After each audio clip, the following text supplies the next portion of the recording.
Good evening, everyone.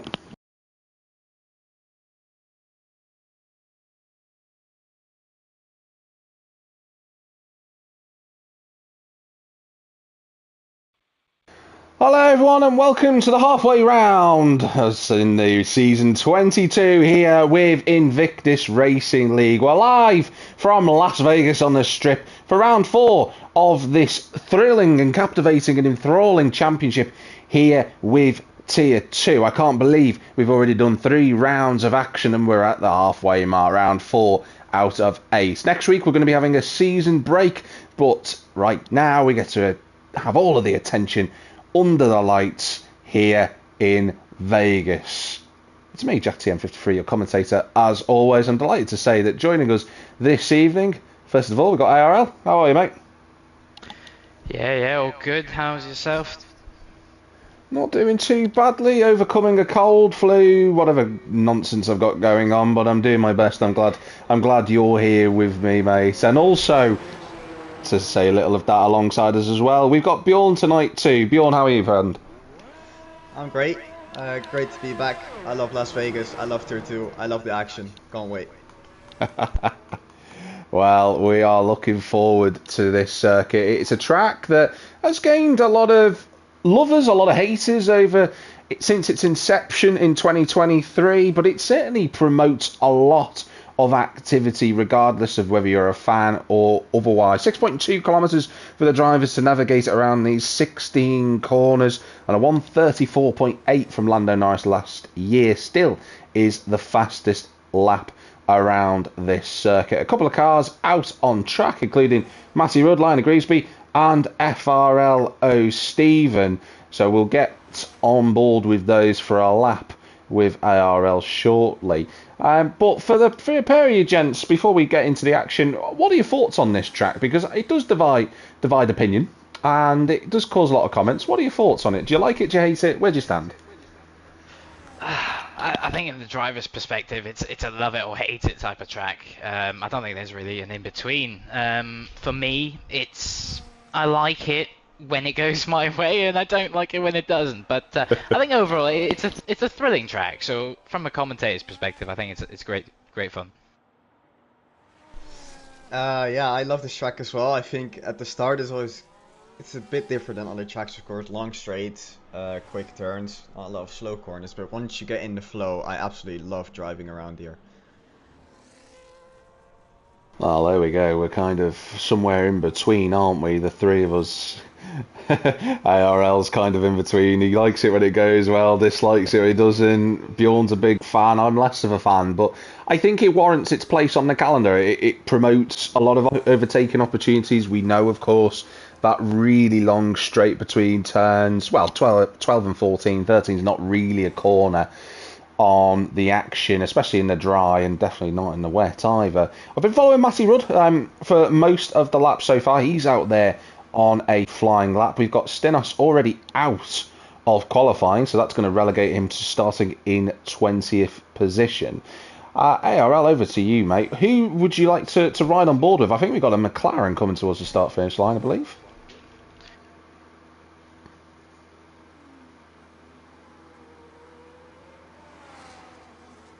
We do.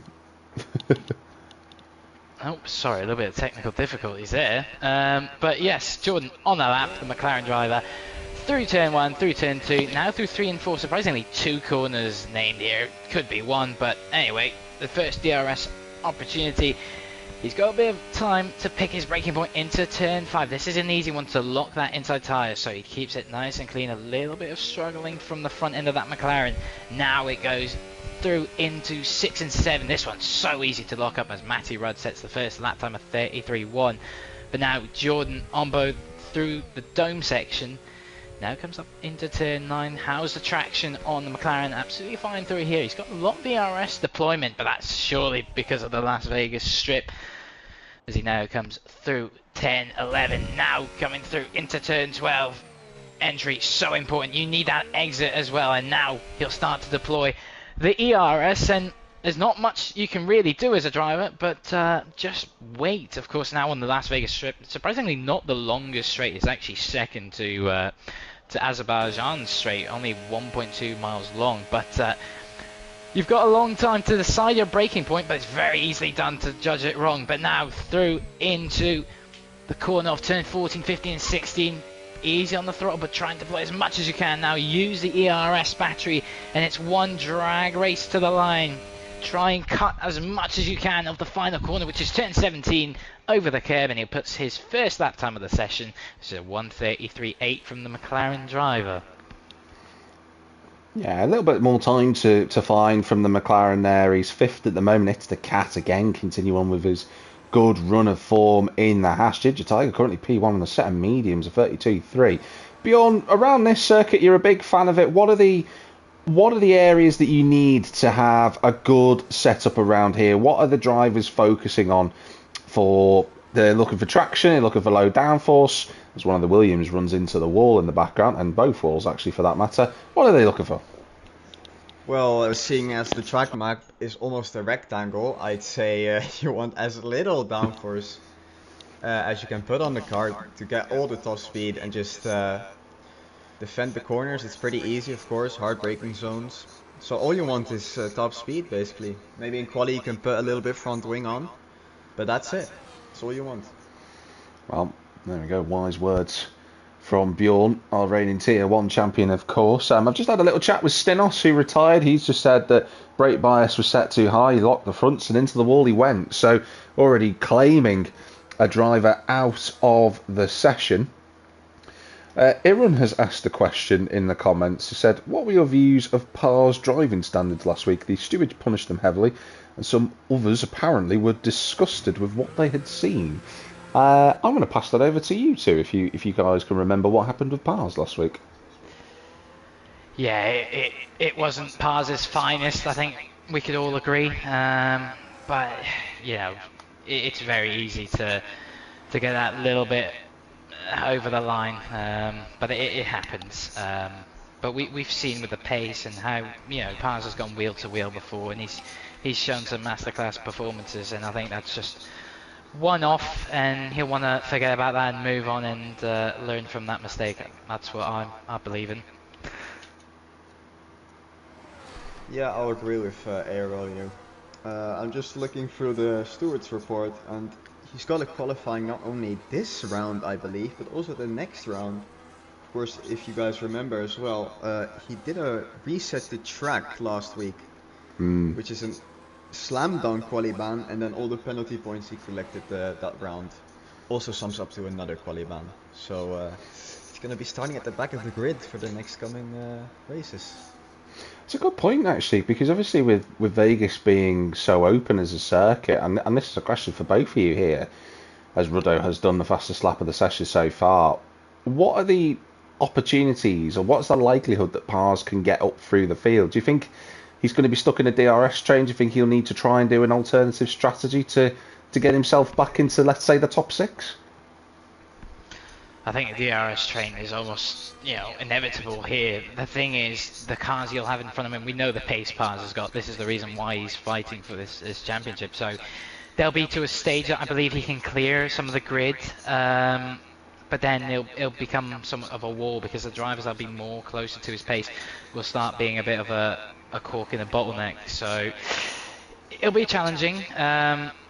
But I think if one man can do it, it's Parr's, but maybe an ultimate strategy might be the way to go. But he does save a few tyres as well because of that qualifying ban, primarily the soft, so maybe he could try something different. We'll see. Yeah, I think, of course, I mean, Aero, he went from, what was it, P11 to P4 or P3? Or pretty high up you finished after starting pretty low, so it's definitely possible to get some points for Parr's, but luck needs to be your way. But Vegas, it's a eventful track to say the least. High chance of a safety car, as we've seen yesterday as well. A few incidents. So I think it's possible for him to get some points, to get at least in the top 12. Top 6, I'm gonna say that's gonna be very, very tough for him. I just want to jump in there. If there's one place you want to get lucky, it's in Vegas, certainly. Well, can we see if Pars rolls the dice tonight? That's the question. Will he roll a pair of snake eyes and get onto P1? We will find out over the course of this qualifying session and through the race. We've got 8 minutes and 18 seconds remaining. I've just been following Lionel Griesby. He's the last driver to have set a valid qualifying lap time in the Kick Sauber. Of course, let's not forget Kick Sauber are going to be departing from F1 at the end of this season, becoming the Audi fully fledged works team for 2026. Just having a look through as Matty runs very deep at 15 and 16. Just about avoids the wall actually as he approaches turn number 17 now, the last flying finish for him. It's going to be an improvement for the Sauber man. It's going to be a 35.3, a little bit more time to find. His teammate not here this evening. Mikey is away at the moment. I'll tell you why. It's his dad's birthday. Happy birthday to Mikey's dad. So, of course, family will always come first. But just a quick one on the driver standings after the opening 3 races of the championship. Ruddo leads the way. He's on 46 points. He's also on pole position provisionally for the time being. Pars is second on 37. Hulkenberger, who isn't here this evening, he's on 36 points. Kent is fourth on 30 and Nitrogash is fifth on 22. In terms of the constructors, it's quite close between the top 4 teams. Ferrari are on 54 with Williams on 42. Mercedes and Alpine are on 38 and 36 respectively. Aston Martin a little bit further back on 29. But the Astons have been showing some good speed as Ginger Tiger rounds the final corner and puts himself onto the second row of the grid with a 32.1. But that lap time from Ruddo, the only one in the 31s, looking very impressive. In terms of lap times from yesterday, gents, from what you can remember for qualifying, how were you guys getting on in terms of pure race, in terms of pure qualifying speed? Not very good on my behalf, I can't lie. Yeah, it wasn't the finest qualifying from my half. I think Bjorn could maybe have a different side to that, but yeah, I just wanted to point out one thing. Ginger Tiger was only, well, in fact, under 3/10 quicker than his medium run. That doesn't seem a lot, because that medium that time was quite astonishing with a track where it's very near dusty, like it's very cold. It just doesn't warm up the tyres. So to set on the mediums, but only go under 3/10 quicker is a bit of a surprise. I have an explanation for you, because I was just watching this do his lap. Same goes for Matti actually. He ran out of ERS before he could cross the finish line. So that definitely cost him a few tenths. And I've seen multiple drivers do it. So that's something you gotta be careful for. Yeah, we saw it on board with Jordan before for his flying lap. He left a lot of battery at the end of the straight. So I have had the battery at deployment open during the course of the qualifying session so far. Now with the last 5 minutes to go, I'm going to take that away so we don't reveal any secrets to anybody who is watching, who's part of the lobby at the moment. We've got 2 Haas cars inside the top 7. Again, really strong qualifying form. It's the Cat continuing to improve. Really good to see him up there. Maras is going into the pits. She's in 7th currently. Both Aston Martins, both Ferraris in the points as it stands. I saw Matty do his lap to go 6th on a 32.7, but like Bjorn said, there is probably more time available for him. Berra coming into the pits. So let's see who's out there on circuit. I think Stephen is out there, and he looks, I was going to say he looks to be on a lap, but I think he's recharging his battery, so that won't be the case. Lionel Griesby, I'm just waiting to see what his battery's doing. No, he's going on to a flying lap now. So, actually, no, he's coming into the pit. So, with less than 5 minutes to go, there is a yellow flag out there for one of the slow Aston Martins. But this has got all the hallmarks of changing in these last few minutes. There's all to play for, really, around this circuit. And we're at the halfway mark of the season. This is kind of a big event, really, to make a stake a championship claim. Oh yeah, it certainly is. I mean, after tonight, this will be it, 50% of the season completed. But I think should technically be more points available with the sprint. I think we have 2 sprints coming into the second half, so I think, if I'm not mistaken. But yeah, so in these next few minutes, this can really shake up a bit. Last night's pole position time from the steps was a 30.6, so we're currently just around the second off from what Ruddo's got. But Yeah, I'm expecting that to drop quite a bit in the next couple of minutes. I also just want to point out that it's a very important race for Kent, and I'll explain why. Hulkenberger in third in the driver's standings, 6 points ahead of Kent, is not participating today. Second, with 37 points, so 7 points in front of Kent, has a quali ban. So Kent can really make up some points to the two drivers in front of him here today. Yeah, he really can. And whilst you were saying that, this is a sight that we've not seen from Kick Sauber all season. No offence to Lionel Griesby and Mikey RK13, but we've not seen a Sauber this high for quite a long time. Keza, in as a reserve for this evening, has done a 1:31.686. So that is a great lap from him. He had a few difficulties last week, did Keza. He admitted that he was a bit rusty, trying to get up to speed. It looks like he's shaking all that off with that lap. That's a wonderful effort, as a few more drivers now starting to come across the line and going onto their flying laps. It's the Cat breaking onto his into turn one, which for me is one of the most frustrating corners on this whole circuit. I'm sure you'll both disagree with me. There are more difficult corners out there, but for me, turn one just feels like it goes on forever. Not that it goes on forever, but it's so sluggish on the throttle. The response is just needing to be so careful because the rear can go at any point. But at the moment, it's like at just over or just under 2/10 currently on a lap time. What was that getting out of the way? I think it was a V cab. Yes, it was a V cab. So a lot of yellow flags popping up, but that's just drivers getting out of the way. There's also someone in the background as well having a little bit of a tank up. He's got a few cars ahead of him here. He could actually pick up a nice tow. The Red Bull up ahead. The question is, how much dirtier does that cost? That's a little bit from there in turn 12, but now he'll pick up. Oh, he's abandoned the lap. So if he's got enough fuel on board and he can recharge that battery up, he's got enough time to go on for another lap. Yeah, I think he will do. He should be okay. Kent's just popped up with a 4th place on the grid time. I'm just looking to see, he is blasting the battery, so I think he's trying to get back to the pits, but I don't think we've got enough time, do we? I don't think, for him to get back to the pits. It's quite a long lap. Yeah, definitely not. We've got less than a minute to go, so Kent is done. That's as high as he is going to be.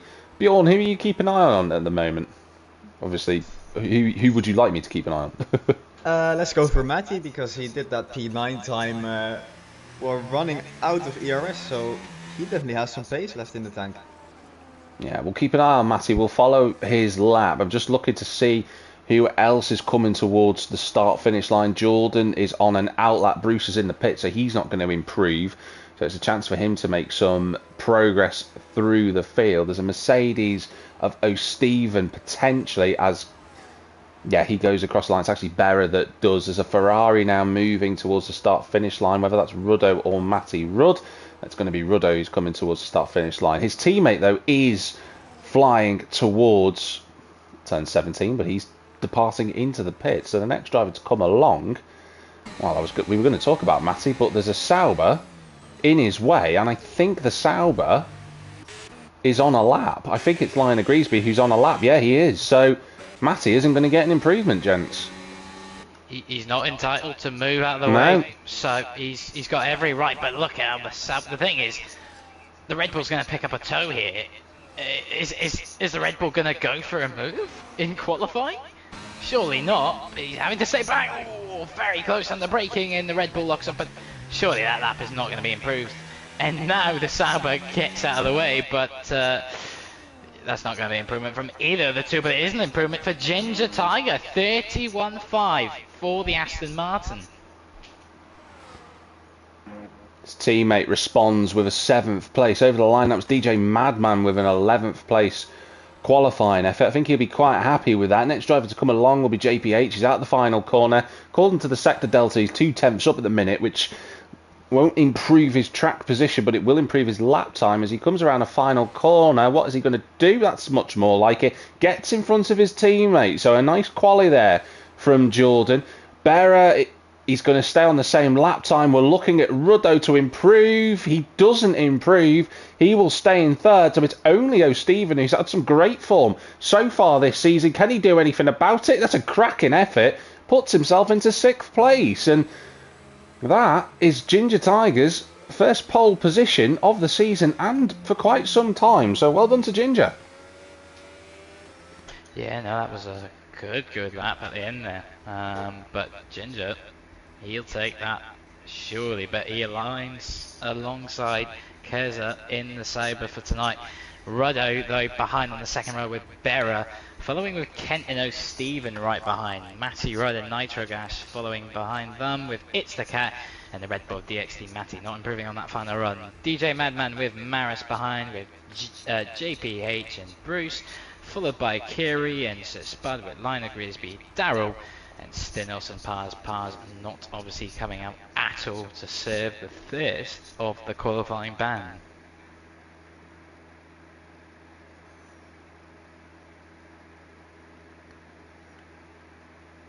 Yeah, so just having a little look through at the comments that we've got from the driver. Speaking to Liner Griesby, he was saying his qualifying lap was actually a little bit. Both of the ones that he did were a little bit impeded by other drivers trying to overtake him, as they rightfully do.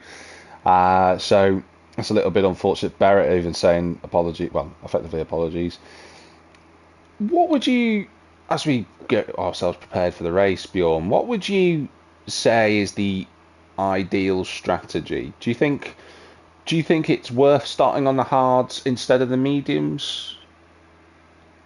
Well, I think it depends where you are again, just like last week. I think if you're starting at the front and that's your usual position, just go for the mediums to the hards. If there's no safety car, that is the quicker strategy.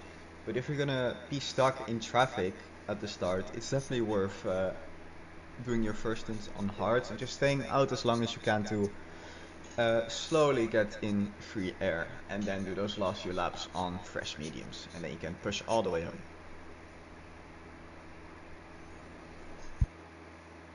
Anything to add, ARL? Well, I think, in fact, with a comment of Sir Spud saying, how many safety cars do you reckon? I think the safety cars are going to be a big factor of this, considering to have that, because we did have one last night and quite late into the race, so anything can happen with a full grid as well here tonight. Just the VSC can completely make or break your race with a strategy, so it's realistically a one stopper. You might see some try the two depending on if the traffic and all that, but typically I would go with a hard medium. Well, there we go. There's the advice from the premier drivers of Invictus Racing League. I'm not afraid to say that they're both in Tier 1, ladies and gentlemen, for everyone who's watching. A couple of comments have also come through. Aaron has asked, will Sir Spud obtain his first points of the season today? And how can he bounce back? I'm going to say yes. I will offer my thoughts. I normally don't. I normally always pose it to Bjorn and ARL, but I think he will tonight. I think it's a prime race for drivers to have their time in the sun tonight. Well, in the night sky in this case at Vegas. But it's the chance for them to just take an advantage of the opportunities that might come from a safety car or a VSC. And Spud tactically normally gets things pretty much spot on. I've seen that throughout his time in Invictus. So I'm hopeful. I'm going to say yes. Well, we'll find out in the next 45 minutes.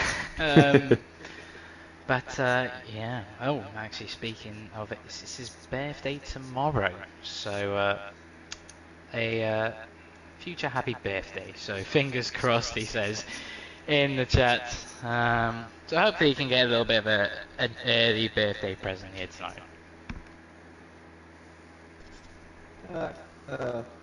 Happy birthday, first of all, almost tomorrow at least. I think it's definitely possible. Las Vegas is a circuit where odd things happen. As we could see in last year in actual Formula 1, Pierre Gasly started third, had a pretty good race, but only DNF because of his engine failed. But the thing is with Steer Spot, he gets it right. He's got experience. Problem is his consistency slips pretty often, which a lot of the times is just a shame because he's driving. He's got a good chance for the points, and then he get an unnecessary penalty, for example. But he's got the pace to get some decent points, so let's hope he can get that today. Yeah, let's hope, eh? Just to make you aware, Bjorn, you are sounding a little bit like C3PO. There seems to be a bit of crackling going on. I mean, if you've got a chance to try and fix it, that would be grand. Obviously, we are literally looking at the MGM Grand Hotel, not too far away from our start screen here. But yeah, happy birthday to Sir Spud for tomorrow. Hope all goes well, mate. Have a cracker. And we are underway for the formation lap here at Vegas. Let's have a look at that tyre strategy. So the top 5 on the mediums: O'Stephen, Madman, Spud, Darrell and Stinos, all on the hards. But the rest of the field, boys, have gone for that yellow-walled Pirelli P0 tyre. I'm not surprised by the front 5, but I am by those who are outside the points. Apart from maybe Pars. I would have thought Pars maybe would have tried that hard tyre, starting at the very back of the field. So clearly he's going to be trying to make up positions. That's surely his objective here, is make up positions in this first stint, which I believe he can absolutely can do that. But as well, he's going to need to try and keep this safe, because we know he's got the pace to be fighting for this championship. He can't afford scraping over front wings or getting into contacts at the back of the field, because we know it can happen just out of nowhere into turn 1. So he needs to keep it careful, because he needs to think about this championship as well, which I'm sure he is doing. But yeah, he's going with the more aggressive. With O'Stephen, I'm not surprised. We saw it in, I think it was Bahrain, yeah, Jack, where he started on that hard tyre, and it absolutely rewarded him at the end. So yeah, I'm not surprised from him. Well, I think O'Stephen's probably been one of the surprise packages of the season. It's been really, really great to see him up there fighting with the competitive bunch at the front, and I like the fact that he is trying something a little bit on the strategy, a little bit different to the norm. He's the only driver in the top 10 that's doing it, and similar to Bahrain, when we were there at round 1, he kept himself out of trouble at the start, and that's the key here, as we just get the drivers now approaching turn number 17 for the end of the formation lap. But admittedly, whilst Ginger Tiger is pulling into position, Pars has only just got round 16. Yeah, some Sonny Hayes tactics potentially. Try and warm up those tyres a little bit nicer than the others. But the thing is, it's not just him. There's a whole gaggle of cars still not even through the final corner, technically speaking. But unfortunately, Kent unable to park his car correctly, and so does Matty. It's quite a difficult one when you're at the back of the field, because you're somewhat in the middle of a curve. Yeah. So you're going to have to line that car up as we are ready to go. Well then, we've got the 5 red lights coming up here on the strip. And the race is live from Las Vegas. Let's have a look at the start from the front 2. Kez has got a cracking launch. He's going to be down the inside at turn 1. Ruddo's trying to go around the outside of Berra, who runs into the side of him. Contact between the two. It's almost full wide in the middle of the field as Lionel Griesby goes backwards. Pars already up a couple of spots. He's side by side with Darrell. But Keza leads the way. Ginger Tiger's second. Then it's Berra. The 2 Ferraris are 4th and 5th. Kent's in 6th, but he's got Maras and O'Stephen trying to find a way through. O'Stephen dropping down on those hard tyres. Cracking start from Madman, although he's running to the back of Maras, and he's also hit O'Stephen, so Madman's going to have damage front wing. One of the McLarens has got damage as well. A nightmare start. I think Maras has got front end plate damage. It might not affect her too much, but and there's a massive accident. Ginger Tiger, and I think that's the Williams of Kent, and it's a full-blown yellow. It's a VSC, and there's more contact going on at the final corner onto the second part of the straight. What has happened there? No front wing for Ginger Tiger. Wow, that was absolutely carnage. That was insanity, but so much debris, so many front wings. If this was, I think, potentially realistic F1, I wouldn't be surprised if the red flag through, because there's damage all the way from turn 1, turn 2, turn 3 and 4, obviously to turn 5. There's damage nearly everywhere you look. So much debris, but I'm not going to be surprised if a lot of drivers come into the pit stop to basically repair that damage. Everything okay, Bjorn? Did you get yourself back in? We're still under yellow flag conditions. Yeah, I just joined and I see absolute carnage, but I hope my technical difficulties are resolved, if you can confirm. Yeah, it sounds a lot better as Keza goes under. And we're back under running again, so Madman has gone up the inside, but Maras will continue on. So what this has done is it's caused a whole heap of gaps through the field. So Keza leads, Bear is second, then the two Ferraris, then there's a gap to Maras, who's running with that broken front wing end plate, as Matty and O'Stephen go side by side into turn 1. So O'Stephen has kept himself just about out of trouble, but I think that front wing damage is going to be too much. But then it's the Cat in 8th place. Bruce is 9th. I'm just trying to see which McLaren it was that got the front wing damage. I think it is Bruce. JPH is side by side with Pars, who's up from 20th to 10th. What a start from the Red Bull. Yep, he's kept it clean and he's gotten ahead, but as well, crucially, 6 drivers coming into the pit stop on this first lap just to repair some damage. So the McLaren gone off. Why? Potentially, no, he's locked up. That's Bruce. Bruce clearly having the damage. Left-hand side end plate completely gone on the McLaren. Couldn't absolutely slow it down at all, and now he's got his teammate right on the back. Surely there'll be a switch coming here soon. Would you be running team orders this early on, Bjorn? Team orders, I don't know what those are, but unless it's my brother, I will say that. But with wing damage, surely you get out of your way of your teammate, especially if you are running in the points. Talking about points, Pars far into the points already, smashing my expectations, but to be fair, I also said it's Vegas, anything can happen.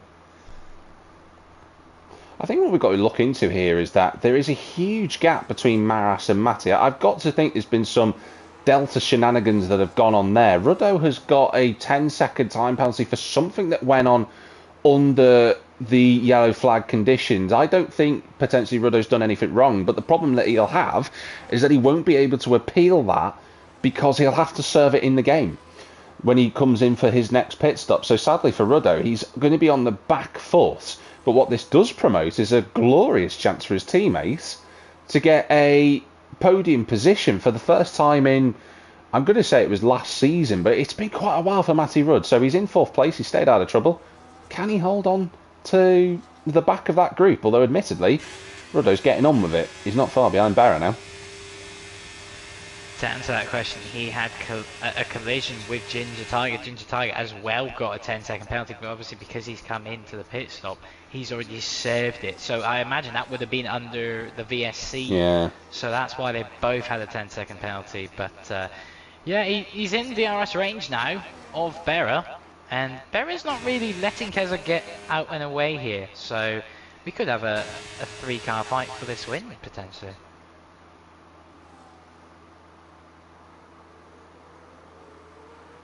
Yeah, that's absolutely the case. I'm just looking, DXT Matty's been closed down by It's the Cat and Pars, who's moved up to 8th position. So O'Stephen just having pitted then to replace that front wing. I'm sure the stewards are going to be very busy. There's the switch. Bruce lets JPH go. So Jordan moving into 9th place. Stinos is running in 11th. Lionel Griesby, he was asking me for some advice actually before the race started in terms of what does he need to do, stay out of trouble. Well, can he score the first point for a regular Sauber driver this season? Try not to look at Keza being a P1. He is a reserve, let's not forget. Madman is in 13th place, and there's O'Stephen after that damage. And all the drivers after O'Stephen have had a huge amount of issues out on track. They've all come in for a pit stop, so they are going to have a long race ahead of them. They'll have to hope for a safety car, but this is the fight that we're focusing on at the front, gentlemen. As Keza, I think, tapped the wall then, didn't he, by the looks of it, on the exit of the corner there. I think it was at turn 9. If he didn't touch the wall, it was mighty close for Keza, but just want to go back quickly to Lionel Griesby. All the drivers behind him have pitted. They are not going to go to the end. They have to make another stop, surely. So unless nothing dramatic happens, he's in great chance to score the first point for Sauber. But at the other end of the field, there's one Sauber, the reserve of Keza.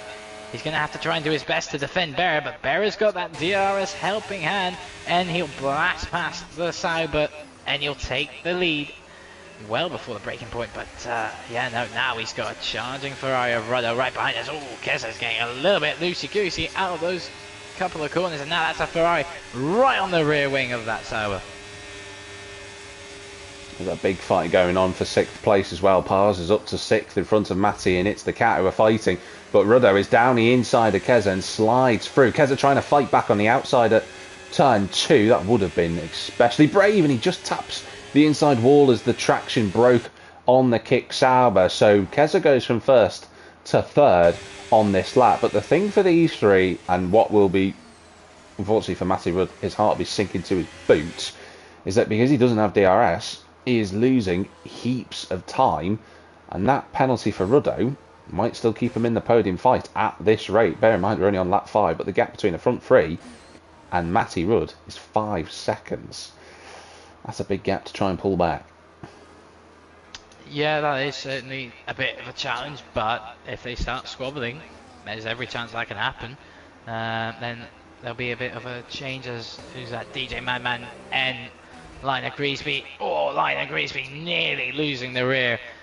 And DJ Madman gets thrown ahead of him, but he still needs to keep his head in this because there's every chance he can score some points here tonight.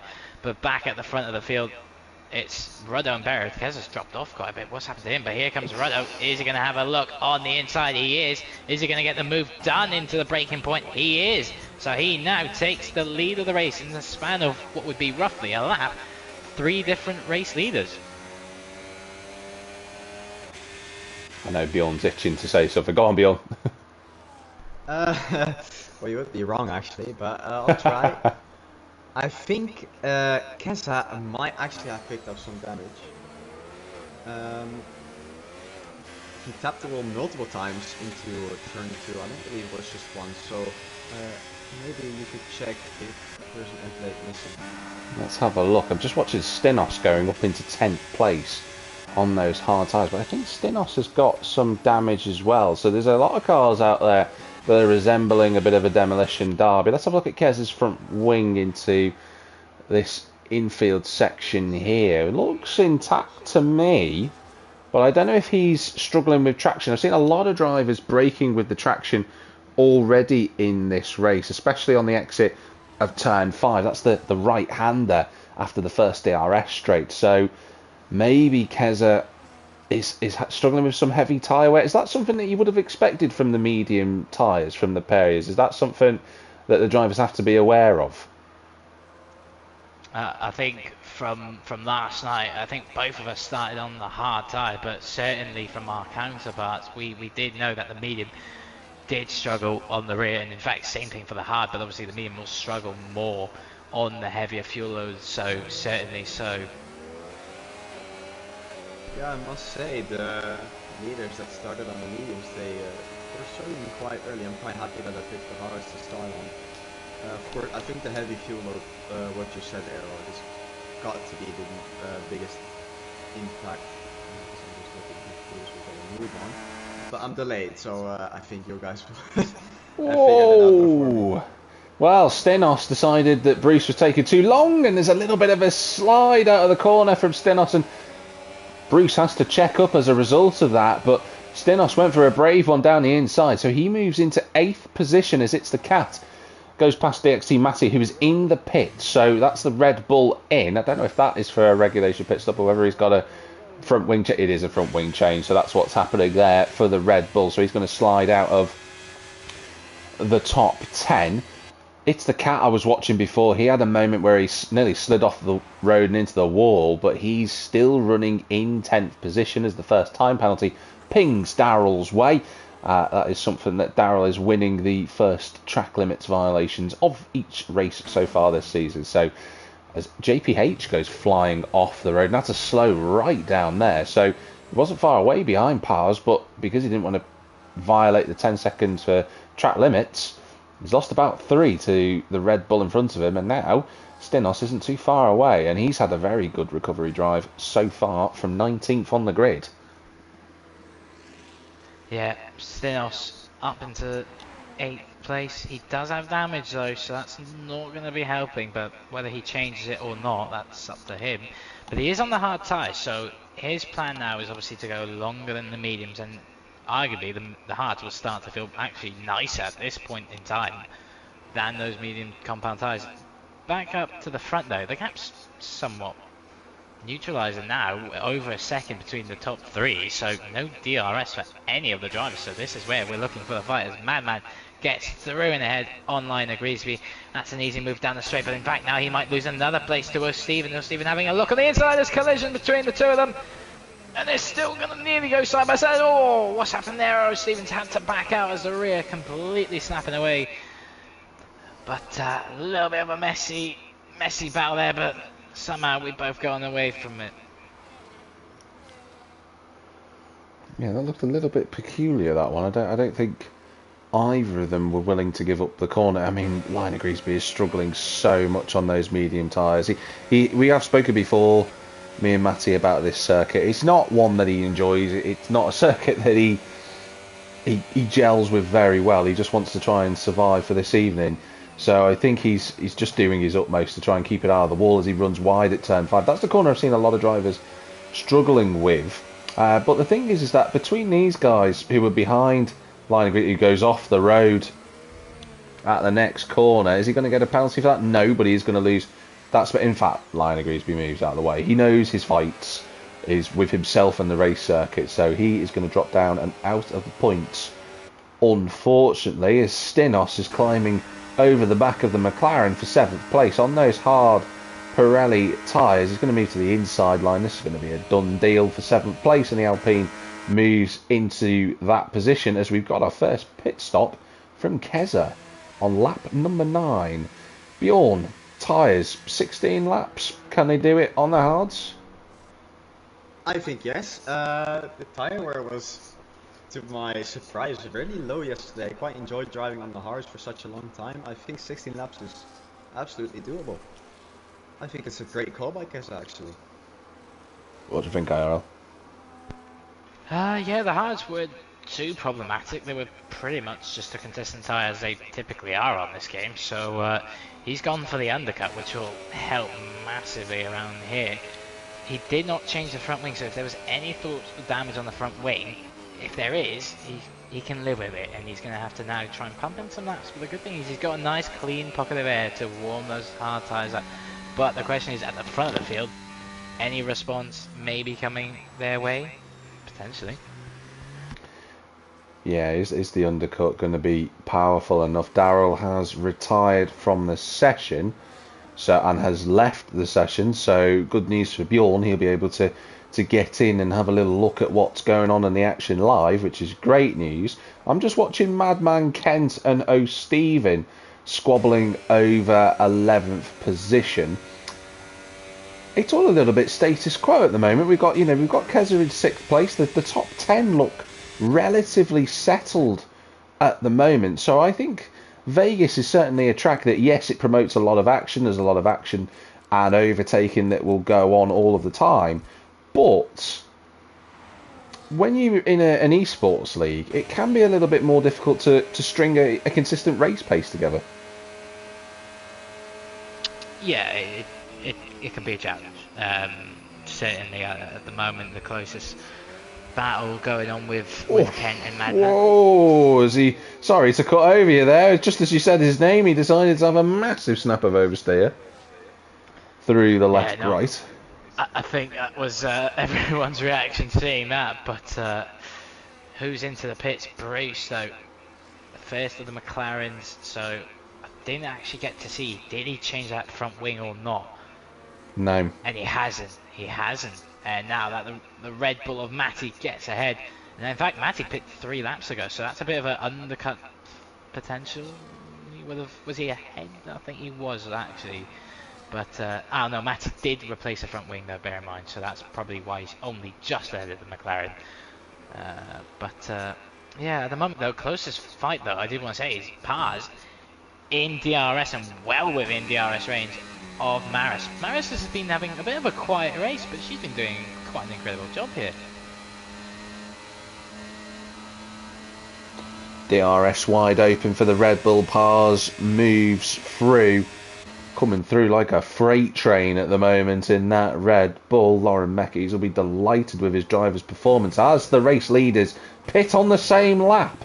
So 2 laps after Keza decided to bolt into the pit, it's a set of hard tyres for the Mercedes. Ruddo serving that time penalty, so he's going to drop down. So will Keza emerge in front of the Mercedes? Quite comfortably is the answer to that question. So what's important now for Berra is that Keza's got Maras and Pars in front of him. Oh, there's the 2 lines converged. Maras, this is going to be a slipstream race, going to be a drag race down towards turn 5. Critical braking point here. And Keza, as I was about to say, needs to get that pass done, because Berra will be seeing all of this and thinking, well, if you keep fighting, I'll have DRS and I can fight with you for what could be the race victory, because Ruddo might have just taken himself out of the equation, sadly, with a penalty that might have been his fault, might not, but we didn't get the camera angle, sadly. So regardless, that's been served. And Bjorn, now that you're in, what have you been watching? I'm still setting everything up. Just give me a moment. I'll let Bjorn crack on, but whilst he gets everything sorted. But Keza now is going to turn his attentions to Pars down the strip, and this one should be fairly easy, shouldn't it? Yeah, I don't think there's even a point of trying to deploy absolutely all the DRS, because I think you should stay ahead with the DRS, just so powerful as here comes the Sauber, and easily done, or should I say, yes, in fact, gets that move nicely into what is realistically the last corner, last braking point of the track. As in fact, Paz is still sticking with the Red, not the Red Bull, well, the Red Bull sticking with the Sauber, but just has to stay back as into the pits comes Matti Rudd and Maris. So they move back into P1. But Paz has been having a good race so far, but he does have to make a pit stop. Do keep that in mind. Yeah, that is a really strong point, as Pars now using the DRS to close up at turn 5. Not quite close enough into that corner, but for the trick for Pars is to just stick with the Sauber. Maybe for the next DRS zone, if he can manage that, that's just going to aid him in his fight to get inside the top 8, which it looks like he's on track to do. Kent is 24 seconds behind this fight at the moment, so that is looking promising for the Red Bull driver, but it's going to be very, very tight when it comes to the battery deployment. Let's have a look as they swing their way through the second sector into this tricky left-hander here at turn number 12. It's a little bit deep. Not the best exit from the corner, and that is going to cost them, and it might just bring Berra into play here. Well, it will do, but somehow Pars had enough battery there to try and fight back. So DRS will be available for both the Red Bull and the Sauber, but Berra will be the happiest of the bunch because he can see Keza, and that green Sauber in front of him will be getting a little bit bigger as he approaches turns 15 and 16. Yeah, I think Pars is actually a bit of a helping hand for Berra, because instead of having that kind of look at that, now Pars goes into the pits. That was perfect for Berra because he had that DRS despite not being too close to the Red Bull to lose really any time from it. And now they got just 1.4 between the front runners. Stenos into P3. He needs to make a stop, another stop surely.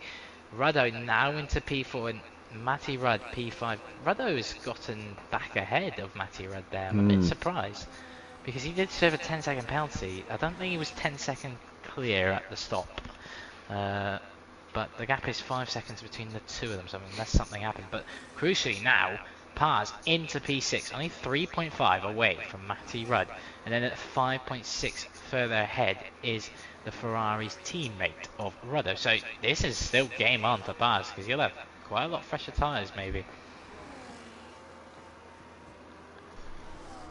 Berra is absolutely pushing those hard tires. I've just been on board with him for the last few laps, and every time there's a hard braking zone, he flicks his wheel just like they did last year in esports, but it ruins your fronts, so we'll see how that works out in the long run.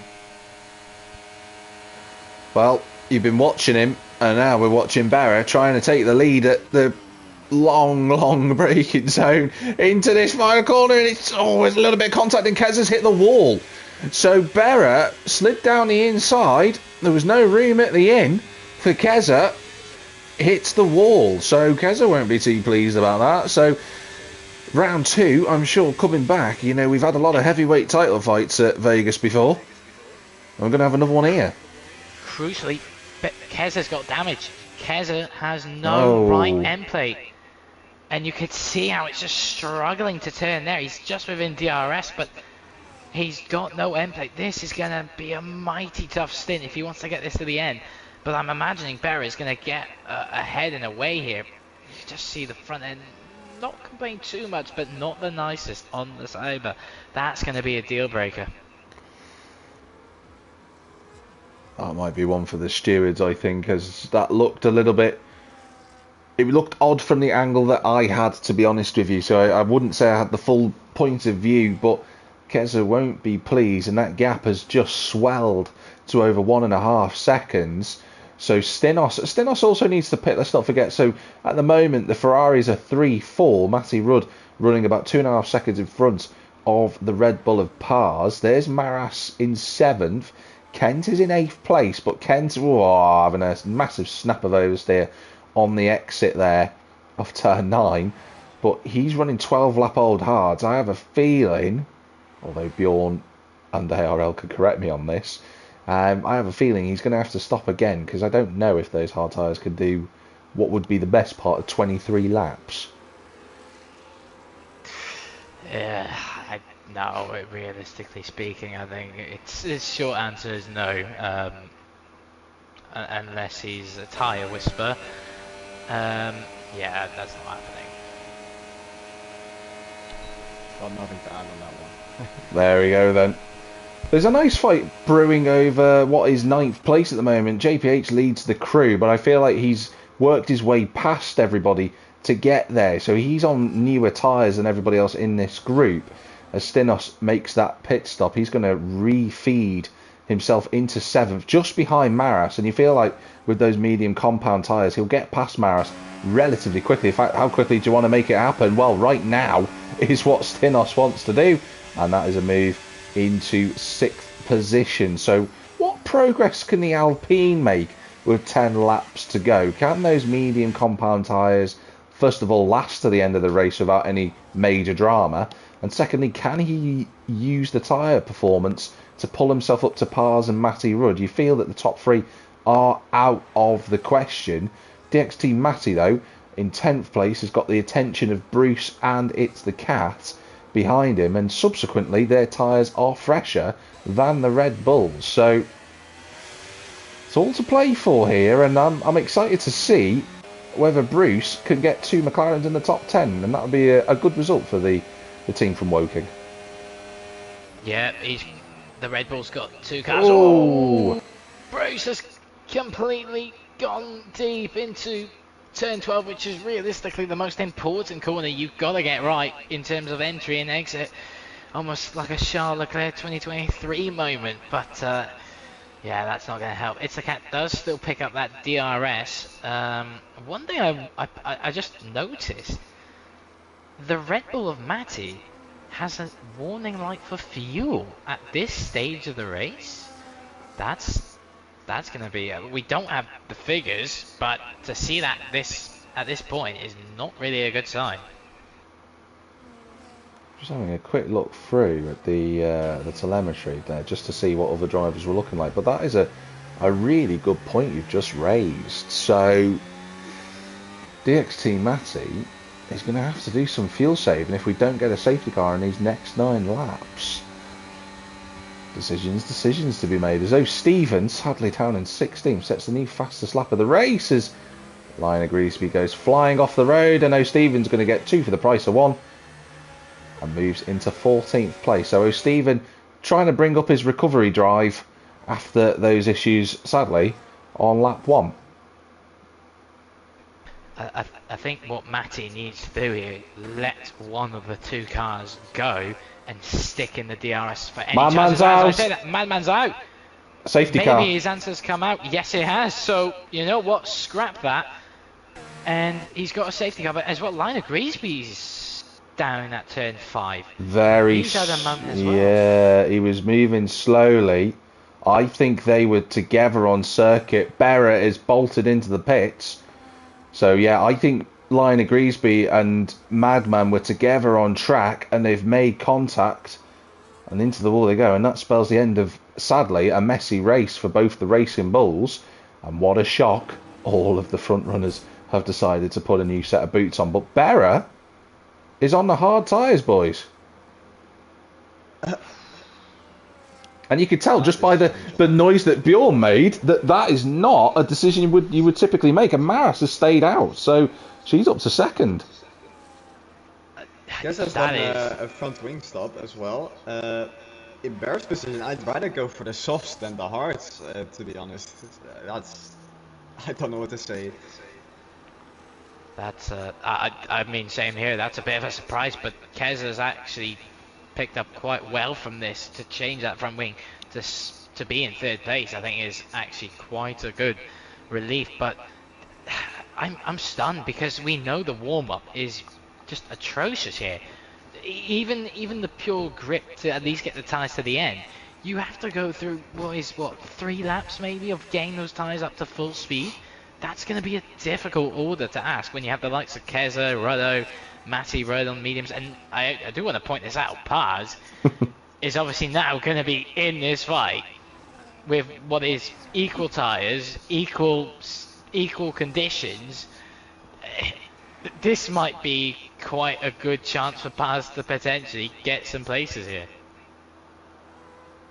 Well, this safety car has certainly thrown the cat among the pigeons here. Lap 17, we're going to have, I would estimate, about a 6-lap shootout.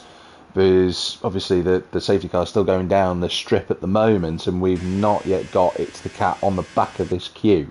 So Stinos, everyone who got that damage early on in the race, they've got their races reset. So keep an eye out for Kent. Keep an eye out for our pole sitter, Ginger Tiger, down in 12th place. He's not out of this now. He's going to be brought back into the fun. Oh, Stephen will be there. Nitrogash as well, who's had a quiet race but did get caught up in an incident earlier. He's another one to keep an eye out on. And Sir Spud is the only one that's taken Bjorn's advice and gone for the soft tyre. Everybody else is either on brand new mediums or, in Barry's case, new hards. Except, interestingly, the 2 Hasses have decided to stay out, both on 6-lap old hards. And I have a feeling they'll both get chewed up by the newer rubber all around them. I can understand Maras's because it's a chance for a podium, but tall order on this game. I think the way it's going is go big or go home, trying something different. You know, if you don't try it, you will never know. So why not? But yeah, it's not going to be the easiest of jobs to do. It's also worth noting the XT Matty's fuel light will be gone under these yellow conditions. So that's a lucky charm for him. I think he's going to be probably the happiest of everybody, isn't he? He's going to survive with minimal fuel. I imagine when the FIA go and pick up his fuel sample at the end of this race, he's going to have to use a pipette to try and get the last of that fuel, as Spud has sped in the pit lane, which is interesting because he just pitted for new softs and now he's getting a new front wing. So sadly for Sir Spud, that's going to really compromise him catching up to the back of this queue, which is currently going down the main strip straight, and he's only coming out of turn 1. Yeah, safety car going decent speed on this straight. I mean, well, safety car now bunches the field up. I mean, now's the right time to ask the right questions. How's your trivia knowledge on the hotels on the strip? Is that a question for Bjorn or for me? Both. Both, potentially. There's quite a few. So I think, if memory serves me right, you've got Caesar's Palace, you've got the Venetian, you've got New York Hotel and Casino, you've got the Grand, you've got the Bellagio, which is in the Oceans 11, 12 and 13 films. I think there's one called Mandalay Bay, and I'm going to say one other one I'm thinking is Flamingo, Las Vegas, I think. Hey, not bad. Not bad. You might have said this one before, but I only know one. I think the Cosmopolitan of Las Vegas, I believe it's called. Yeah. That's another one. Yeah. You also have Planet Hollywood, right, in fact, opposite of Cosmopolitan of Las Vegas. So, if anyone's planning to visit, well, you have a little bit of a tour guide going on in the safety car lap. I don't know how I know that, to be honest with you. Well, what happens in Vegas stays in Vegas. Well, I'm sure the drivers would probably not take that approach, considering that the stewards room later is going to be what happens in Vegas goes to the stewards, and I'm sure the drivers are going to have to, stewards are going to have to try and deal with that. Looking at the gaps back to the rest of the field, Clips Kiri's had a bit of an anonymous race. I genuinely know that he's had a few struggles, but sadly for him, the admin and the long-serving admin who does a cracking job in IRL, let's not forget, he's down in 18th. I don't think he's going to catch the safety car if it's due in at the end of this lap, which it is. So him and Sir Spud sadly are going to be off the back of the group, and it all comes down to Berra to control this pace. Who's going to get the best launch? Because this is critical for Berra. He has to make a good launch out of the final corner. ARL, when would you go? As late as possible, to be honest. It's a bit of a long strip to the line, so you just don't want to be giving a toe to anyone behind. Well then, he's breathing, there he goes. That's a nice launch from the Mercedes. He's going to be happy with that. He won't have any trouble going into turn one, but Maras will. And unfortunately for her, you've got Keza already down the inside. Ruddo looking too. As they go into turn number one, there's no grip on those old hard tyres as Matty Rudd slides through turn number one. So Maras goes from second to fourth in one corner. Pars is trying to find a way through the inside of the Ferrari at the right-hander as we approach turn number 5, which is where Matty Rudd and DJ Madman had their accident. I'll talk more about that later. And Pars sends it down the outside and up into 5th place. And this is what you need for a championship recovery drive. The Red Bull is now bearing down on the Haas in front of us. And Cruci trying to get the charge on to his championship rival. A little bit of contact there, but his championship rival, the car in front of Maris, Ruddo. So it's game on, gloves are off, and let's fight for this. What are you seeing, Bjorn? Pars, that contact he just had now was not the only contact he's had. During the safety car restart, when the safety car announced it was going in, he actually tapped the back of the Ferrari that was in front of him. But surprisingly, the game did not give him a penalty. Now, I've just had a notification to say that there's a couple of drivers who've just left the lobby, and I believe one of them is Ruddo. So I'm going to try and get them back in. But look at all this fighting going into the corner. Look at Stinos down the outside. There's contact. There's the Haas and the Ferrari in the wall. And that is Ruddo who's gone. And I don't think that was even him in control. So sadly, the championship has just been turned onto its head as the two make contact. And Stinos flew down the outside into 4th place. And it's all turned on its head as the chips roll the wrong way for the Ferrari team. Pars is up to 3rd, but NSX Berra is 2.6 seconds clear of Keza. This could be the victory that Berra probably we predicted wasn't going to happen as Pars moves into 2nd. It's all kicking off. Oh, Pars gone deep though as that happened, and as well Keza had that as well. Stinos now through into the podium positions. So it's all kicking off as now Matty Rudd gets ahead of Keza. This is a disaster for Keza. He's dropping back. But to go back to that earlier, the pop-ups, many drivers faced it. Jordan faced it, Ruddo faced it. I think even potentially Maris as well, as now It's the Cat gets through ahead of the Sabre. This is an utter craziness, I think, is the only way I can say. Wow. That is absolute chaos. I can't believe what we've witnessed. Maras wasn't. I've just gone through that list. Maras thankfully wasn't one of those drivers, but unfortunately for her, it's caused all sorts of grief. And Stinos is going through for second place. It's Stinos. The two drivers who started 19th and 20th on the grid are second and third. What a drive this is. We've managed to get JPH and Ruddo in. I can't get Keza back in, unfortunately. I might have to rely on one of my two co-commentators to get him back in. But sadly, for those three, they have tumbled down the field. I'm sure they're going to be furious when they find out what's gone on. Kent is up to 5th after all the carnage. That's the Red Bull and Matty trying to find his way past Ginger Tiger. Don't think he's going to get a route through there. And Kez's Ghost is just going to drop all the way down the field. You never know, through all of this, Lionel Griesby might still score a point. This is crazy stuff. That will be definitely a great result for Lionel Griesby if he can get this position as there's a few cars ahead. Oh, the Aston Martin having a look. Oh no, Stephen, but he's just a bit too far back. But he's on that soft compound tyre, so he's trying to force that Mercedes into a move as the rear end sliding around of Stephen.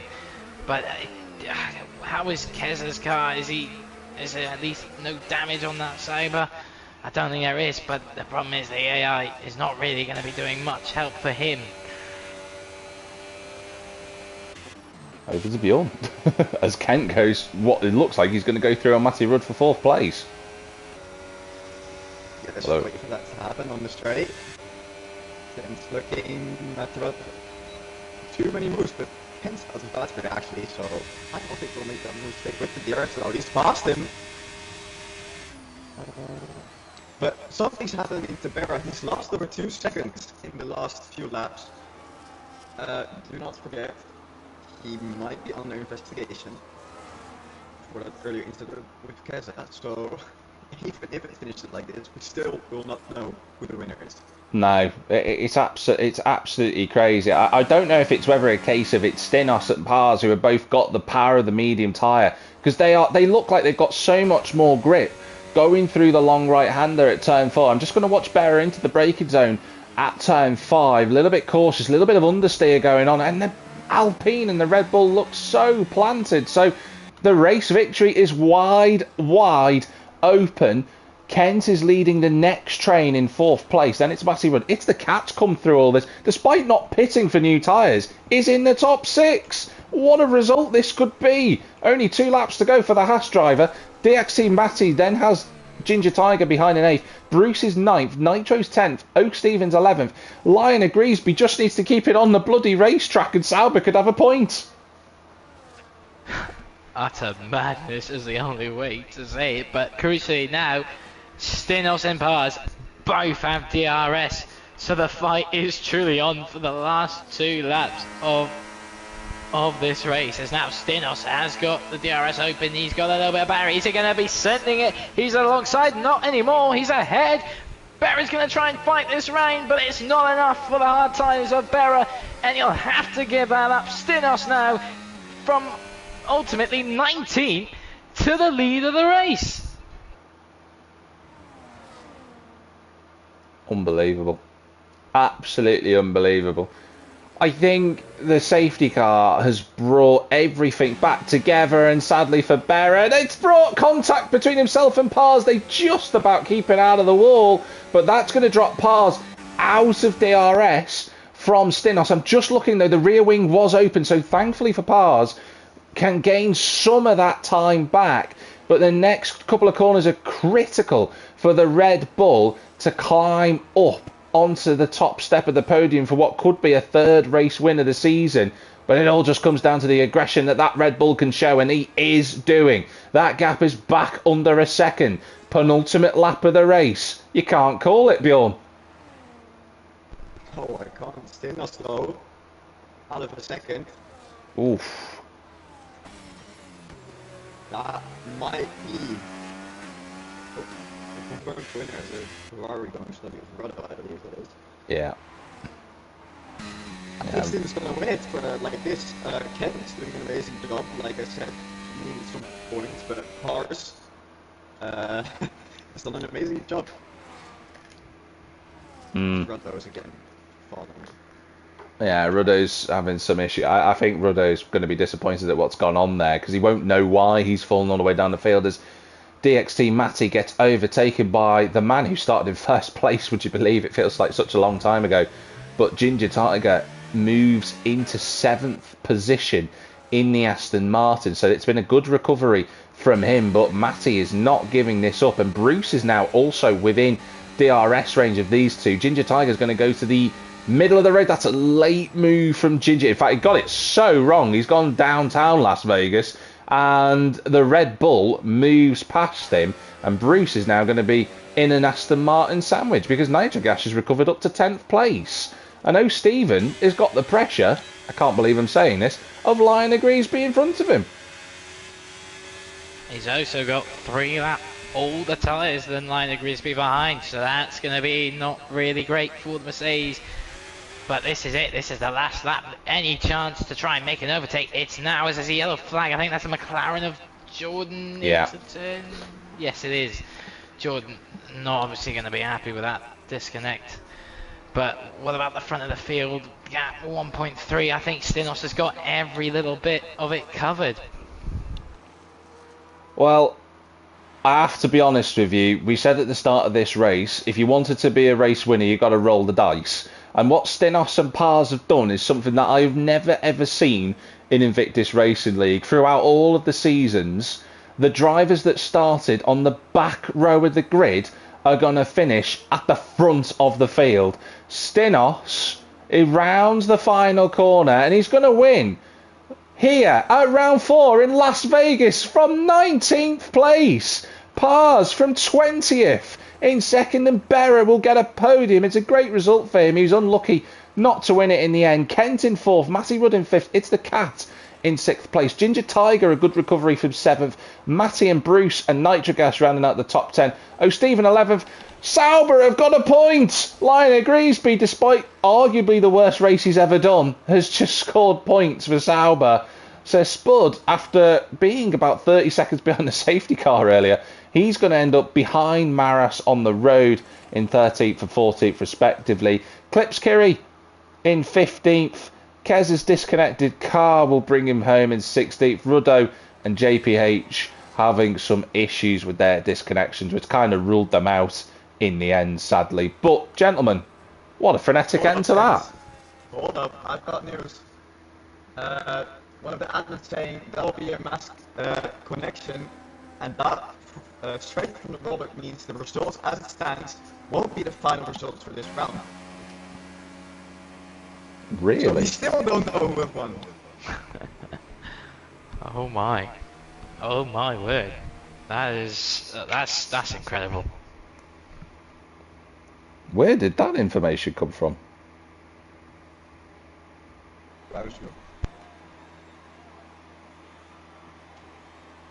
That was, I think what Bjorn says is that's information coming from Rado saying that the results will not stand. I don't know. I think that there has to be a particular number of drivers. There's a rule within the regulations that I'm just going to... Yeah. I'm going to have a look at that. Quickly open. Yeah, I mean, me and Bjorn will go over this. ARL, I will let you take over in terms of giving us what is absolutely, definitely the provisional results of Tier 2. Yeah, so as it stands, your driver of the day, Stinos, not surprisingly, but arguably could also be Pars. Pars making the most overtakes and the cleanest for tonight. But the winner, Stinos, as it stands, with Pars, followed by Berra, who takes the final position of the podium. Kent will therefore be in P4, and behind him is the Matty Rudd for the Ferrari. It's the Cat from Ginger Tiger with DXT Matty, with Bruce and Nitrogas following right behind. And if my list can update, which it can now, Nitrogas with O'Steven, with Lionel Griesby, following that with Maras and Clips Kiri for 14th place. Behind that, furthermore, if my list can update, unfortunately it's a bit slow. Behind that will be Keza, Ruddo and JPH, the last of the finishing order. and the two retirees, DJ Madman and Daryl, both the V-Cubs, not finishing the race. But what could have been? Imagine just staying in the race, how the order completely just shifts. So I don't know if Bjorn's found the same thing. I know, Sydney, good to see you, mate. I'm glad you're commenting in the thing. You're saying the same thing that I've just seen. But just to give you the rules and regulations for everybody who is aware. So in the part 2 of race events within RE3, mass disconnections. During a league race, if there is a mass disconnection affecting 5 or more drivers, as we know from the disconnect when it happened, we did not have 5 drivers disconnecting in one go. I think I'm right in saying it was 4. Yeah, but even so, it says if over 60% of the total race distance is completed, the race will not be restarted and will run with The remaining drivers. Yep. So what we have on the provisional results will stand. Well, after stewards' inquiries, of which I imagine there'll be quite a few. Certainly so, I think. Yeah, it's our official provisional results are what we've just seen is will stand according to the rules of the disconnect. But little apology to Sispad on for getting him out on the list. Apologies, the order just shifting at the last moment, hence why I did not see your name. But no, P15 for Sispad, followed by Keza, and then Rado and Joel in 18. Well, everyone just take a moment to reflect and think about what has just happened in terms of the actions today. I didn't even get the opportunity to talk about Madman, who's Aaron in the chat there, who's just commented. My suspicion about him and Matty having contact Liner Greasby into turn 5 was correct. It seems that Liner Greasby locked up the brakes and slivered off, but sadly for Aaron there was no room to go. So that provisional point that Sauber had is also pending. So that's something that will be looked into by the stewards, I'm sure. And we'll have to wait and see how all of this shakes out. What I will make a point of, though, is that for this season, we do have a break next week. And the drivers will be able to have a nice time chilling out, relaxing, not having to worry about any racing action. But we will be back in a brand new month, which will be December, the 2nd of December, for the Tier 2 drivers who will be battling around one of my favourite circuits at Suzuka for the 5th round of the season. So next week there's going to be a little break. However, and I'm going to whisper this, there may be a little stream relating to a very new game that is releasing on the 25th of November next week. We'll give you more information about that in the coming days. But, gents, before we finish up, what did you make of that race? Chaos, I think is the only way to say it. Chaos, absolute chaos. So, yeah, I think the good thing of having a week off, it gives the stewards a little bit more time with whatever happened here tonight to make sure that all the incidents get covered. But yeah, no, a week off, a week to reflect on how the first half of the season's gone. But you know, I think returning to a track like Suzuka is incredible. I think Suzuka is just a track loved by pretty much, I think, everyone. It's just such an amazing set of corners. You know, the first sector, throwing the car around into it. So yeah, no, I think, and as well, keep in mind Suzuka being a track where conditions can be, you know, varying a lot. So maybe weather will be present. We don't know, but we'll leave that to the F1 game. What do you think, Bjorn? Any closing comments? I'm gonna have to. I need a break. That's all I'm gonna say. It was so fun to watch this race. So much action everywhere. A crazy ending, of course, with the whole grid being shaken up. The championship, we still don't know who's gonna win. By far not know who's gonna win. A lot of people still in major what's the word? contention. Yeah. So very exciting second half of the season upcoming with a lot of fun tracks as well. So I can't wait for the next one already. Yeah, it's going to be absolutely outstanding. Well, thankfully for us three in the commentary box and for Jordan and Mikey in the Tier 1 commentary box, we'll be able to have a breather next week and have a discussion about things that are moving forward within Invictus Racing League, of course. But if you have been watching, thank you very much. Please do like the stream. It does mean a lot to us when you do. It gives a little bit more promotion, although the YouTube algorithm does do its best to shake things up from time to time for us here at Invictus. You can still sign up for Tier 1 in terms of the Championship. Tier 2, as you can see, is very, very full. But if you think you're quick enough, why not get involved in the Tier 1 action? We had quite a few drivers last night on Monday, and I'm fairly certain that Bjorn and ARL would agree with me. They'd like to have a little bit more friendly competition involved as well. But from us three tonight, thank you very much for watching here at Invictus Racing League for Tier 2. Maybe it might be in the big wide world. Have a good one, and we'll see you in 2 weeks.